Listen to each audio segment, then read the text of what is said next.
આમોદ તાલુકાના આછોદ ગામે તસ્કરોએ પોલીસને ખુલ્લો પડકાર ફેંકતા ધોળા દિવસે જ લૂંટ ચલાવી છે। વેપારી પટેલ મોહમ્મદ ઇસ્માઇલ આમોદની બેંકમાંથી 2,91,000 ઉપાડી સામાજિક પ્રસંગમાં ગયા હતા, જ્યાં માત્ર 15 મિનિટના ગાળામાં જ તસ્કરોએ તેમની કારનો કાચ તોડી રોકડ ભરેલી થેલી ઉંચકી લીધી હતી। બેંકથી જ વેપારીની રેકી કરવામાં આવી હોવાની આશંકા વચ્ચે આ ઘટનાએ સુરક્ષા વ્યવસ્થા સામે ગંભીર સવાલો ઊભા કર્યા છે।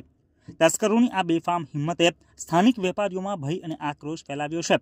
જનતામાં ચર્ચા છે કે જો ધોળા દિવસે પણ નાગરિકો સુરક્ષિત ન હોય તો કાયદો વ્યવસ્થાની સ્થિતિ શું છે? આમોદ પોલીસે સીસીટીવીના આધારે તપાસ તો શરૂ કરી છે, પરંતુ આ સંગઠિત ચોર તોડકી ક્યારે પકડાય છે તેના ઉપર સૌની મીટ મંડાયેલી છે। હું પટેલ મોહમ્મદ ઇસ્માઇલ આછોદ ગામના રહેવાસી। આજે અત્યારે 11:30 વાગ્યાના સમયે અમારા ભાઈ ઇરફાને અમારા એકાઉન્ટમાંથી લગભગ 2,51,850 જેટલી રકમ ઉપાડી અને આમોદથી ઉપાડીને મને આછોદથી સાથે લઈને અહીંયા મહેમાનીમાં જમવા આવ્યા। તો અહીંયા ગાડીમાં આવીને ગાડી પાર્ક કરીને અમે પૈસા અંદર હતા અને જમવા ગયા તો લગભગ 25 મિનિટની અંદર કોઈ પણ લૂંટારાયા કાચ તોડીને અમારા પૈસા કાઢી ગયા અને તે લોકો નીકળી ગયેલા છે।